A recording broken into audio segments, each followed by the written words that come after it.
right, let's get into our first discussion now. The organized labor is saying that we are going to shut down the country. We're going on a mother of all, or grandfather or grandmother of all strikes if the government does not implement the 30,000 naira minimum wage. It's part of the controversy for the past few months now, and they haven't heard anything from government. Before finalizing everything about the 30,000 naira minimum wage, of course, the minimum wage bill, is expected to go to the National Assembly.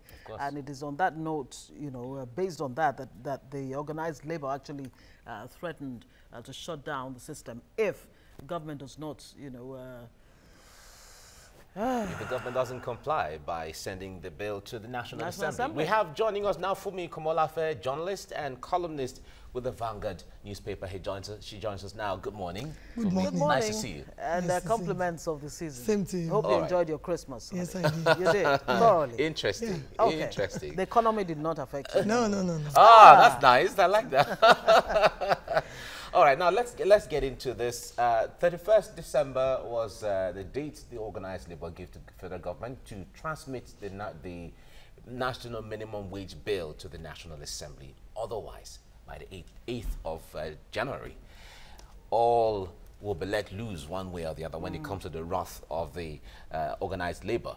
But if they're going to go on strike now and all of that, what changes are you seeing, or what differences are you seeing between the threat before and the threat right now?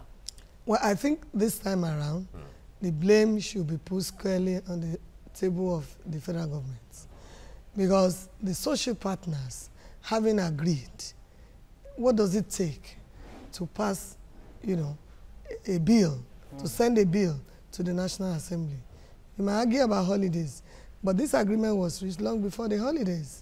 And then you saw a lot of politicking. Some governors going to Aso Rock saying they cannot pay. We have passed that stage. Once an agreement has been reached, an agreement has been reached. And the hand of labor is strengthened in this matter by the fact that NECA, the Nigerian Employers Consultative Association, has come out to say it's a fair deal. They are comfortable with the 30,000 minimum wage. So who is complaining? Now, if the governors think believe they're in a position not to pay, if you cannot manage government, you have no business being in government. It's just as simple as that. What the NLC so an agreement has been reached. It doesn't take the federal government anything to send this. You might say that, okay, the National Assembly is on recess, and work begins on the 2nd. If you send... But the National Assembly is going to be on recess until the middle of January. Yeah, but they do, committees do reconvene if there are urgent matters to attend to. And this is an urgent matter. This is an urgent matter. I think what is playing out now is a clear case of class division. Whether the parliamentarians or people in the executive, and this cuts across all parties, these people are not pro-pure. They are not pro-poor people. They are not for the masses. They do not want the masses to have a better life. Otherwise, something as urgent as minimum wage, what does it take? It's not the whole house that will discuss it. In fact, there's nothing to discuss. Do you think that is what is playing out in this whole 30,000 naira, you know, minimum wage brouhaha, or the fact that, I mean, some people will tell you, look, if the same state governors could not pay 18,000 naira minimum wage, and you had, you know, the federal government, you know, having to intervene and bail out the states, so many of them, over 22 states, were not able to pay 18,000 naira minimum wage for months on end. How realistic is it that they can actually pay 30,000 naira? Is that what is at play here, or they're just not pro-poor, in your words? They are not pro-poor. I said it, and I still repeat it. If you cannot manage government, you have no business being in government. These people should think out of the box and get this thing paid. I hesitate to refer to it, but it's a fact. Yeah. How did Adams Oshiomhole pay in Edo State 25,000 without any strike, without any negotiation before he left? In Edo, he paid 25,000. Till today, Edo workers are still earning that 25,000 30,000 minimum. And there are other Edo states is not the too. richest. There are other in the states South too South. that agree that they're actually willing to pay more than the 30,000. So what are we So, waiting for? yeah. That's why I said it's a class thing. It's class division, class interest is playing out who here. benefits if the Nigerian worker remains down and he's unable to, there's no purchasing power? Of course, when there's no purchasing power, the economy suffers and all of that. Who benefits, from this? The political class? Largely, it shouldn't benefit anybody. But it seems to benefit the political class in the sense that, well, we can't pay. People who can pay somebody who's in prison millions but could not pay their legislative aids. What are we talking about? Yeah, 14,000 naira a day. Yeah. Is what they actually claim to pay. To have paid that person. and And people who earn less than that, you didn't pay them. So the matter has gone beyond any negotiation. And let me say that a strike is not a tea party. Labor leaders are not always in a hurry to go on strike. But on this issue now, if the federal government fails to do what it should do, and I don't see what is stopping the federal government. I mean, the Minister of Labor should be informed now with a little experience of some years. These things should just be transmitted to the National Assembly. Don't forget that there's nothing that we're doing now that is new. In 1991, President Ibrahim Babangida, military president, without any strike, when workers were agitating, we want, that time it was 125. That 125 was one during Shagari, and that's followed the strike. That was the first national minimum wage strike in this country, led by Hassan Sumanu as NLC president. Yeah. Now it got to 125. And then Labour wanted more. And they approached Babangida that, look, we want an increase. He set up a committee, and somehow the committee was dilly-dallying, wasting time. And Babangida just, look, Pascal Bafia, what exactly do you people want? Said, we want 100% increase. And he granted it, and there was no strike. 2000, under Adam Soshomole, John Oda as leadership of the NLC, negotiation took place under Obasanjo government. And that's why we arrived at this 18,000 that were, and that was subject to reviews after 2 years or so. If we had been having periodic review, we won't be where we are. They agreed to be reviewing in 5 years. Every 5 years. Every 5 years. But Obasanjo then went to a national, he came to Mayday and he said, I am the manager of the economy. And I am telling you that right now, the economy cannot afford a wage review. And that's where the thing got stalled up till now. All right. The president said he's going to set up a technical committee, which the labor has said. What are you talking about? Because the tripartite committee is a technical committee already. It's unnecessary. Nigeria ratified ILO Conventions 98, collective bargaining and tripartism. So, and that's what we have been working on, and that has been the procedure. In 2000, when it went through with Obasanjo, he just sent it to the assembly and the thing was approved. 2001, Nigeria was invited as a model, and Obasanjo was given the honor of speaking also to the conference of the ILO that year. And Nigeria was praised, commended for, applying the conventions that we have ratified. So it's not a domestic thing.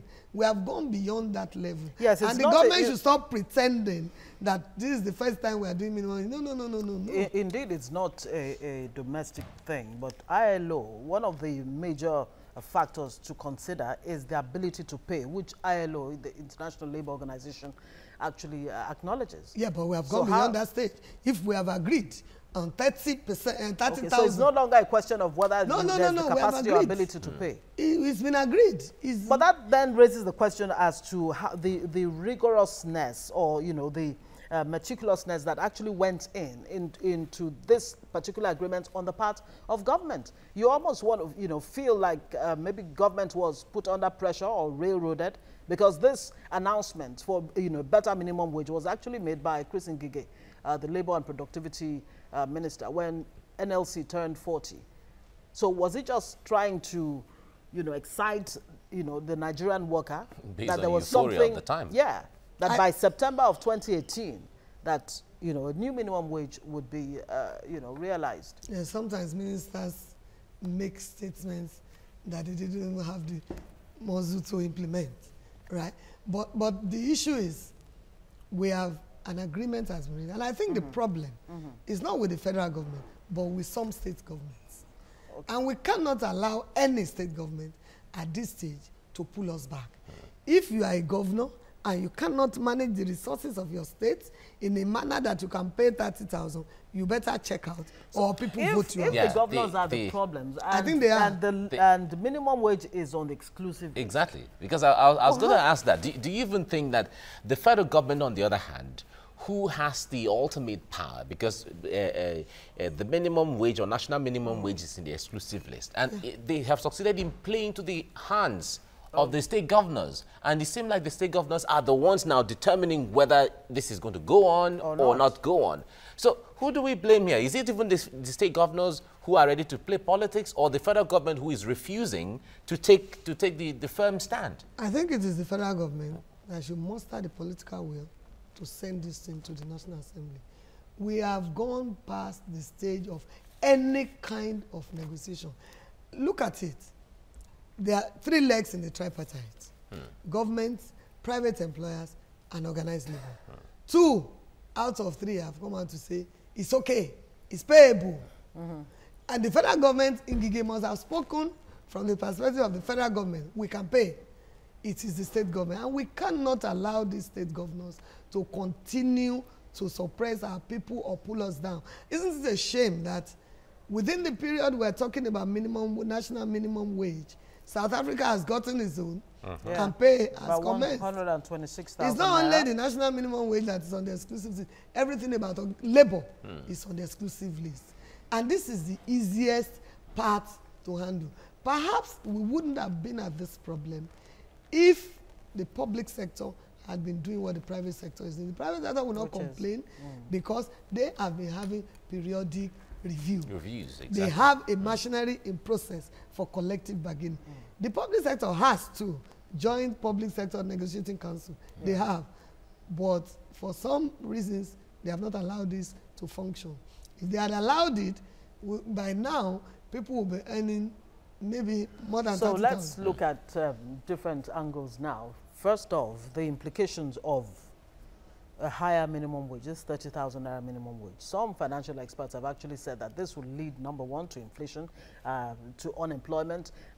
Right now, Nigeria has about 20.9 million unemployed people. That's a huge number, of course. And some would even tell you that that's just on paper. It's actually far more it will be more than that in practical terms. So what about the implications? I mean, are we looking at that at all? Yes, the implication for me is on the positive side. Okay. Yes, because I told you earlier, and you are aware that employers have spoken. Who are these employers? Manufacturers of products. I don't want to mention names so as not to give advice.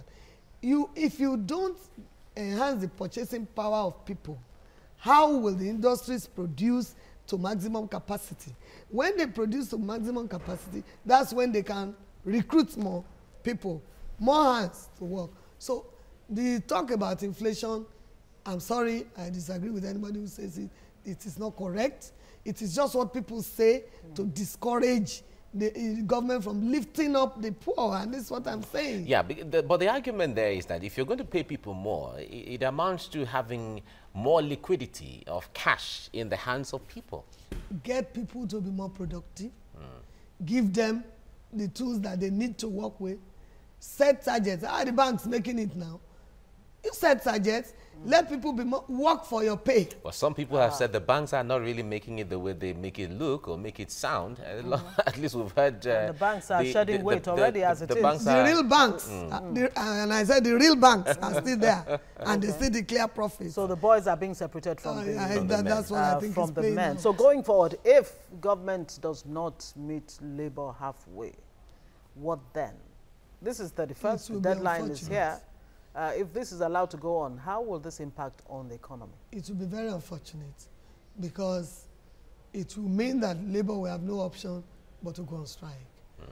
And strike also is expensive, not just for the activities, the sleepless nights is going to get the labor leader, but the effect on the economy. The number of man hours that will be lost, you know, production will be stalled and a lot of things. You know, even in the informal sector, even the informal sector will be affected. And don't forget that again, people, I'm not sure how Labour, they too will not find it easy to mobilize people for the strike. Why? Because already they say we're out of recession, they say the economy is not doing well, whatever it is, let's leave their comments aside. But you go to the market, go to the streets, and people will tell you, oh, we wish that we had sold more. It's not as if people are not buying, but we wish that we had sold more. And if people don't have money in their pocket, they cannot spend. But isn't that the same complaint a year ago, 2 years ago, 3 years ago, 4, 5, 6, 7, 8 years ago, where everyone will always try to, even whether from civil servants to business people, they always say that last year was better than this year, last year. But you see people building houses, you see people buying cars, you see people, Nigeria for and all of that. So how do we explain all of those? But it brings us to the issue of Labour has at the time said that they are going to ensure that any governor or government that doesn't support the minimum wage will be voted out. When it comes to seeing things from that window as we approach the election, how do you think Labour is going to be able to mobilize to effect that threat? Well, they have the capacity to effect that threat. The only thing is that nearly all governors, nearly all, are guilty of this. So it means that you have to sweep out at least 80% of this current governor and their parties. And I think wise politicians would not like that.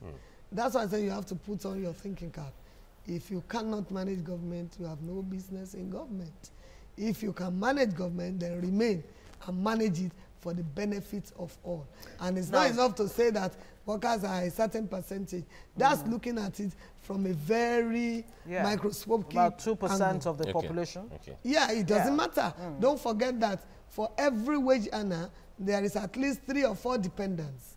And that wage earner, it doesn't, nobody consumes naira now. He has to put it in the market, empowers the woman or man selling in the market, and get goods and services in return. You recall, I think it was about 2 years ago when President Buhari actually, stepped in to bail out the states and all of that. And then, of course, the Paris Club, refund. He actually made a statement that there was a need for the state governors to begin to, think out of the box. I wonder where this box is really, to drive the whole diversification policy of this administration. You would think that by now, one would have begun to see some level of progress as far as the states are concerned, because really, at the end of the day, they are the ones who, would drive the economy at their levels. Yeah, I think you are right. In fairness to Mr. President, he does not see any reason why you will not pay people, and maybe that's because he's also he actually said he doesn't understand. It's unbelievable that any state governor can actually go to bed, go to sleep with, exactly, knowing that when workers are not unpaid. Maybe these governors will push workers to put on their caps of militancy. And when they see it, some of them will be fiscally chased out of government.